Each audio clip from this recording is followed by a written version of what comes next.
Hello, everybody. Welcome back to another episode of The Lunch Hour, brought to you by Constant Collab, where we eat, sleep, and breathe finance, news, and everything in between. So, if you like finance, news, and crypto, make sure to subscribe. We literally do this every single day, Monday to Friday. So, if you're interested in cryptocurrency and making money, like this video, share it, and subscribe. We have a great show lined up for you guys today, so let's dive in. So, the very first thing we're going to look at, just like always, it's the overall crypto market. Currently, the overall market is sitting at right around $2.8 trillion. The overall volume, the 24-hour volume, is at 96 billion. It's over the weekend, I think that it hit actually like 83 billion. So it's ticked up a little bit since the weekend. Bitcoin has been sitting around 64,000, so it's moving sideways it's been moving sideways for the past few days now, since it hit the new all-time high of 69,000. Bitcoin dominance sits around 43%, and Ethereum it's still at 19.5%. So like I said, the market today is up marginally around 0.8%. So it's really not doing anything crazy. Let me see. Ethereum, it's at 4,646, up 1.75%. It's actually, the whole market is actually kind of down for the 7-day period, except for some outliers.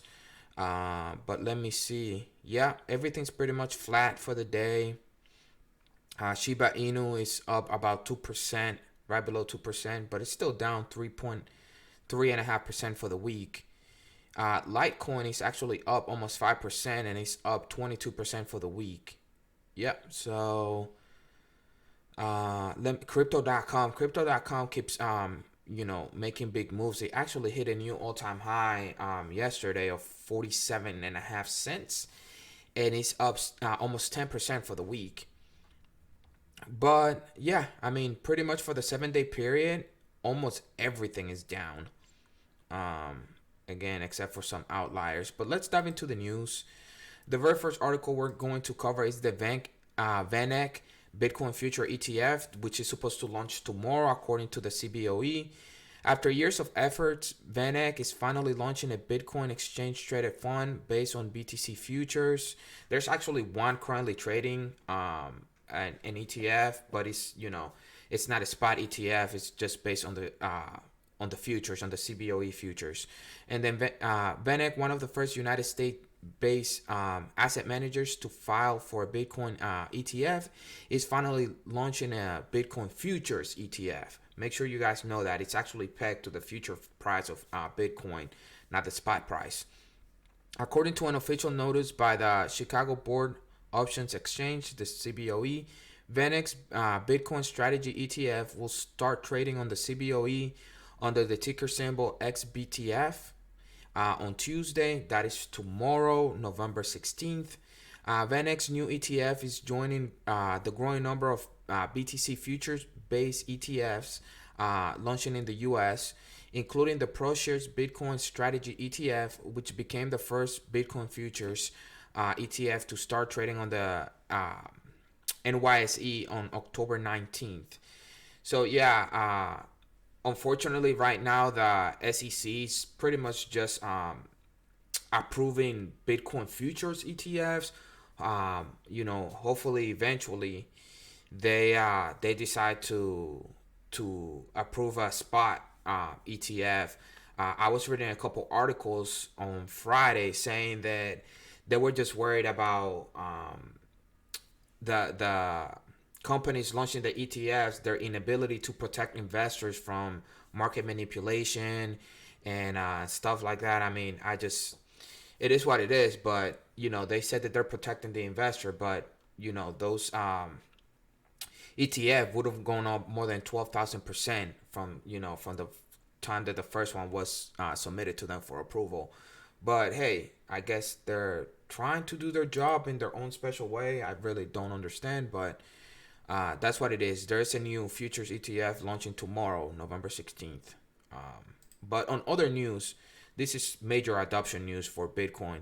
El Salvador president claims the country has more Bitcoin wallets than bank accounts. El Salvador continues to make history with Bitcoin after formally adopting BTC as legal tender in September of this year. Nayib Bukele, the president of the country and one of the key architects behind El Salvador's historic decision, revealed that the number of people using Bitcoin wallets in the country has exceeded the number of people using bank accounts. There is one country on earth where there are more people using Bitcoin wallets than bank accounts. That was a tweet that he put out, obviously on Twitter. The small Central American nation was heavily criticized for its BTC adoption, and everyone warned about the consequences. However, President Bukele has made it clear that the adoption is not mere advertisement and a PR stunt. Rather, it was done to ensure banking facilities to more than 70% of the unbanked population. So, yeah, I mean, a lot of people are, even the people in El Salvador, they were a little upset about it. But, I've talked about this a lot. They weren't upset about the fact that the country was adopting Bitcoin. They were upset of the way that the government went about it.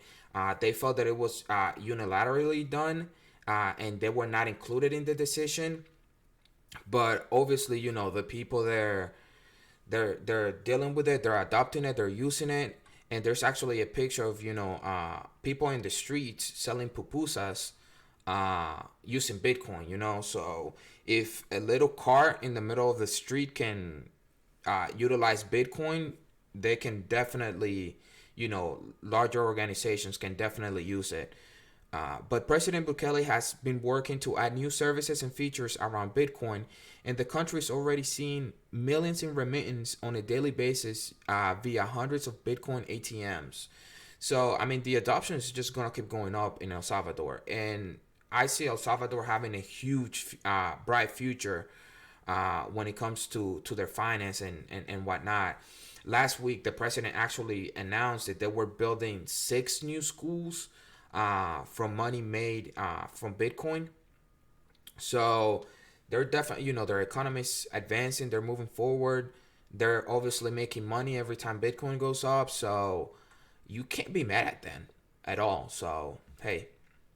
And then Diem launches 2.5 billion venture fund for crypto companies. VA firm Diem has announced a new 2.5 billion venture fund for crypto companies and protocols. The fund will continue alongside its existing flagship fund. This new fund and its size are reflective of crypto being the most exciting frontier in technology. Wow, this ad. I apologize for that. Said Diem co-founder Matt Juan and Fred Ersam in a blog post. Web3 applications have grown to reach tens of millions of users, yet are still a far cry from the billions of Web2 users. So, yeah, I mean, everything from the metaverse, from Web 3.0, that's definitely the future when it comes to investing. I mean, you see actors, venture capitalists, people in Wall Street just looking at the metaverse, companies like Microsoft, Nike, Facebook, even Burger King and McDonald's looking at NFTs and the metaverse. So definitely 3.0 is the future, and that's why they're putting this 2.5 billion venture capital fund together. So it's definitely going to help with the adoption and advancement of blockchain technology. So I look forward to this. This is great news. And then Pakistani remittance corridor gets the Ripplenet advantage. So, Ripple and Ripplenet is definitely moving forward in the Middle East and North Africa. They just put together a corridor with North Africa and the UAE.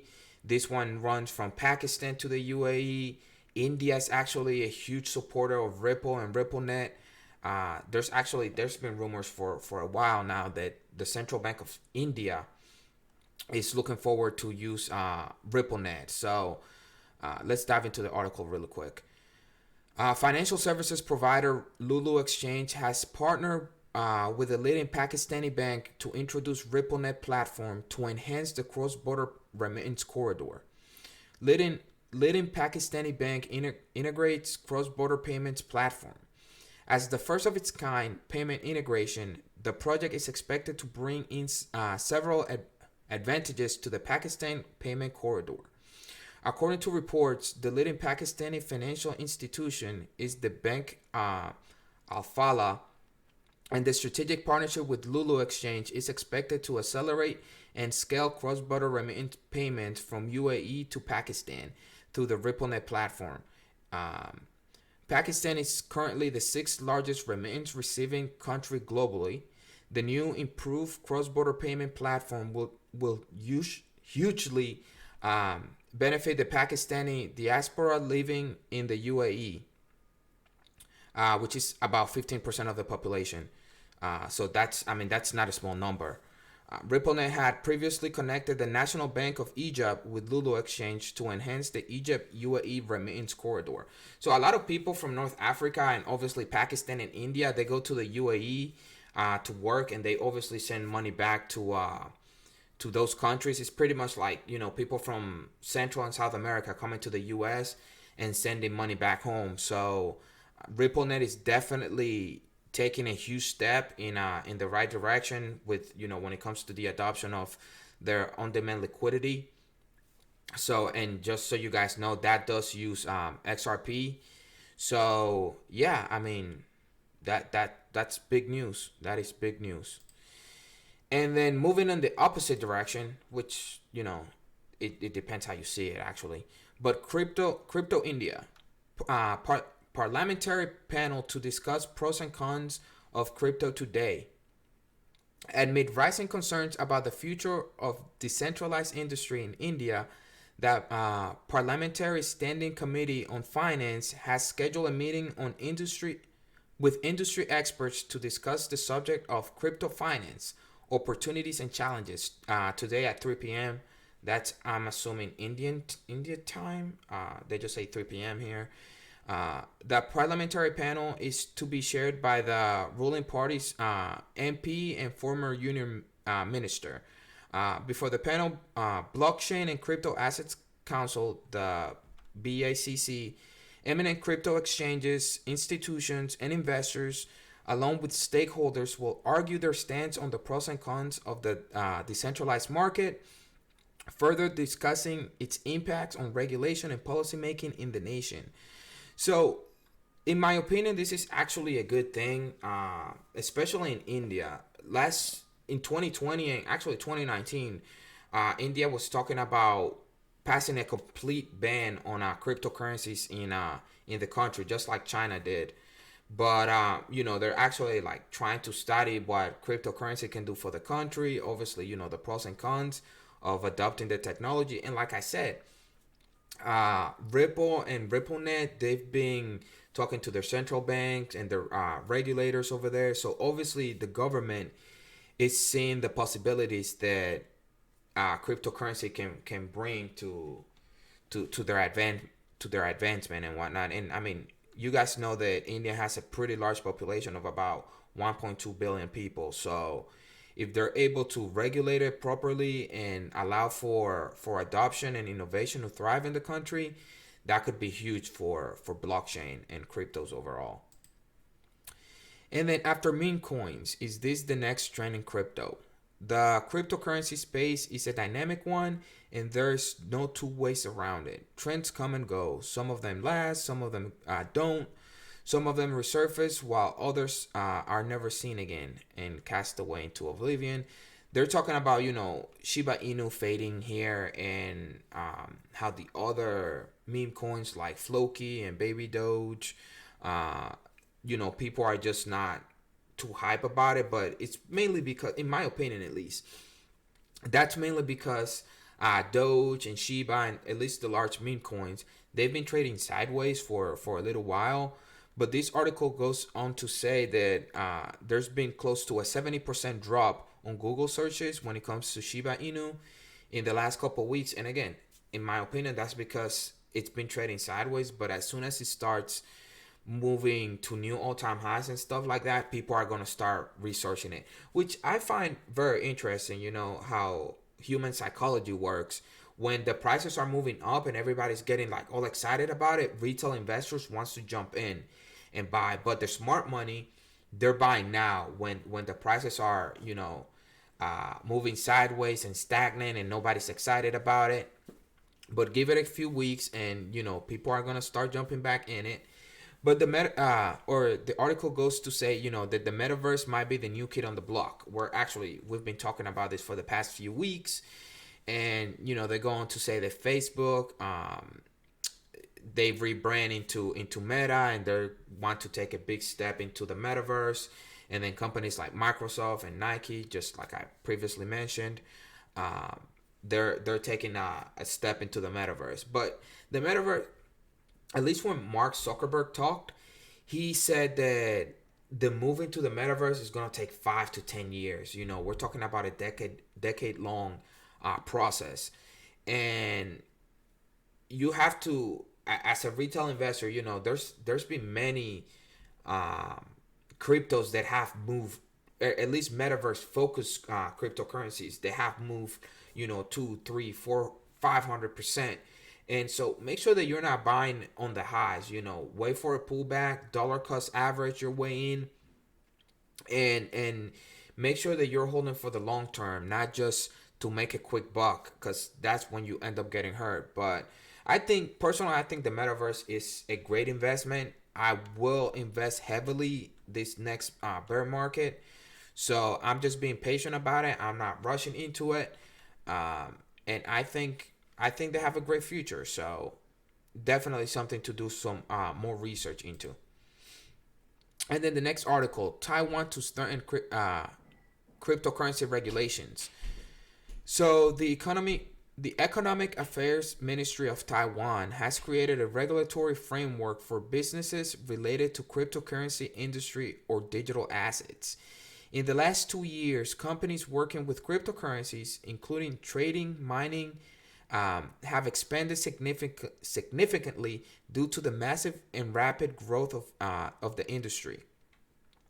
So they pretty much, in Taiwan, they changed the category from where they place cryptocurrencies. So previously they used to be under finance, insurance, and real estate, to virtual currency platforms and trading businesses. And then it says previously all businesses related to digital assets were listed under the category of software design services. So that's a little tricky because at the end of the day, gaming and metaverse, that probably falls under software design. So now they're pretty much moving everything into virtual currency platforms and trading businesses. So that's going to be a little tricky when it comes to taxing and regulations overall, because there's going to be firms that aren't dealing with trading or anything like that, but they're developing like the metaverse and stuff like that. So in my opinion, that falls under software development, but that's what they want. So that's what Taiwan is doing. And then why you should care about DCA your way into crypto. That's just what I was talking about, and I talk about it every single time. But here are some of the benefits of dollar cost averaging, which I think are really, really, really, really important.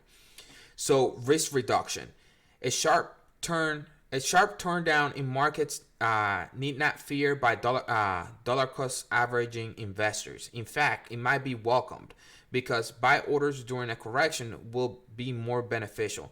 So that's just saying that people that DCA their way into any cryptocurrency that they're looking into, they want to buy on red days. It doesn't matter, if the cryptocurrencies at new all-time highs and stuff like that. And actually, a downturn, as it says, may be welcomed. We like things where on red days it just brings your averages down. Emotional detachment. You're not looking at your portfolio every single day. It is easy to get caught up in FUD during bear markets or FOMO during bull markets. But DCA is more of a set it and forget it type of process that filters out market noise. Marketing timing also becomes irrelevant. Yeah, you're not worried about uh, what the market is doing. You're literally, you set it and forget it. You buy, you might set it on a weekly basis. And now applications like Coinbase, Binance, I think crypto.com, they let you set reoccurring buys. Robinhood, I know, does for a fact. Um, so you just set weekly buys or monthly buys, and you just buy, and you don't worry about it. And just like stocks, just like in the stock market, you want to invest for the long term, not just a weekly quick 20% or a week 20 turnaround phase for a quick 50% gain. Like, big gains are made over years, not over weeks or months. And then disciplined saving. Investors can combine dollar cost averaging with crypto deposits into an investment account or crypto exchange. Doing so can allow investors to save and invest more readily and efficiently.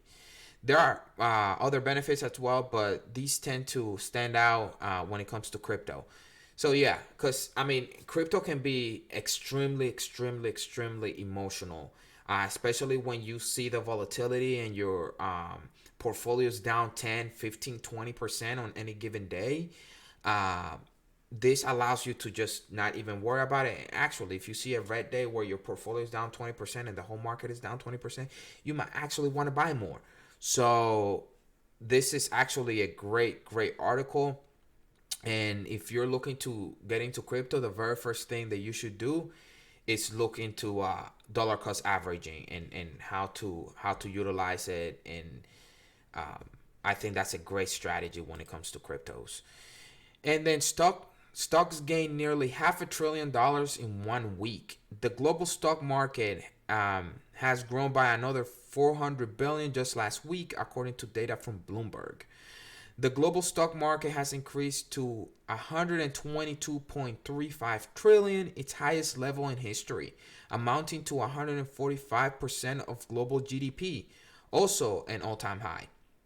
Bitcoin, by comparison, it's at 1% of the global stock market at 1.2 trillion, and the entire crypto market at 2.8 trillion amounts to just about 2.5 of global stocks. And people ask if we're early. So literally the entire crypto market is only 2.5% of the global stock market. Keep that in mind when if you think that you're early or late. So I just wanted to cover that there. And then the last one, these are five play to earn tokens with 80% gains or more this week. I found this article very interesting, and these are actually some of them. I'm going to start looking into them, and I might actually buy this week one or two of them, because actually, depending on where they are, if they're running on all-time highs, I don't buy that. Like, I don't like to buy green candles, so we'll see.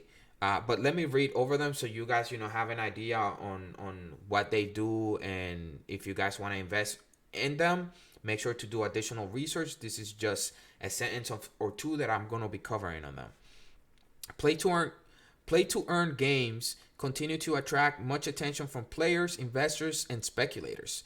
As new initiatives launch nearly every week, looking at token price performance becomes crucial. Magic Beasties, BSTS. Like many other play-to-earn blockchain games, Magic Beasties leverages the monster theme to let players collect ultra-rare monsters, play with them, explore adventures, trade, and earn. This one looks pretty interesting. The market cap is at almost 60 million, so it's fairly low compared to other to larger projects. And then Radio Kaka, Raka. Although the name might not sound too appealing, investors and speculators are interested in the Raka token. A weekly 169% gain and a market cap of 152 million confirm overall demand for exposure to this play-to-earn token called Raka. The project serves as an exclusive manager of the MPB NFT and the DeFi plus GameFi vehicle for the USM metaverse. And then Cryptomon came on. Cryptomon is one of the many NFT-oriented play-to-earn blockchain games where monsters take center stage. Players can care for, breed, fight with, and earn with their unique Cryptomon units. The game will eventually encompass metaverse and mobile gaming compatibility. I find that very interesting. That is something that I'm probably going to look into. However, the value of Kmon rose by 93% this week. But the market cap is fairly low. It's at 27, almost 28 million. I like that. I find that attractive. I want to look into the volume. I just want to see, that they're not like pump and dumps, and the volume and liquidity is out there. Those are things that I look into before I put money into any project. Binamon, this is another one that I found very interesting. This one runs on the Binance Smart Chain. Unlike most play-to-earn games, Binamon aims to bring forth a gaming metaverse for digital monsters one can collect by purchasing packs. Players can collect Binamons, fight other monsters, explore the campaign, and benefit from multiple ways to earn. It is also possible to stake Binamons to earn BMON tokens. That's one aspect that I really found interesting. You can't do that with very many others. Play to earn tokens and stuff like that. And then Warina or Rena. The Warina game is an intriguing addition as it claims to provide the first personalized NFT-based play-to-earn gaming experience. Gameplay revolves around action survival, both in P versus E and P versus P content. The first phase involves a 2D tower defense mode, whereas Phase 2 introduces a 3D game and broader metaverse. Rena, the native asset of the P2E ecosystem, yields an 80% gain this week, resulting in a market cap of almost 17 million. So this is a chart of where they've the gains, the 7-day performance, their market cap. I find this to be very interesting. And again, there are a couple projects, mainly Cryptomon and Binamon, that I will be looking into, going a little more deeply into what they do and, the number of people that are actually playing the games. Those are, things that I like to know before I invest into any project. So, make sure you do some additional research when it comes to investing in said projects, in any projects overall, actually. We like to facilitate the news and information that we put out there, but make sure to do your own research. Nothing that I say here is financial advice, and I want you guys to know that. But that is all that we have for today. Make sure to like and share this video. Again, we are trying to get information to as many people as possible, and we look forward to seeing you on the next one.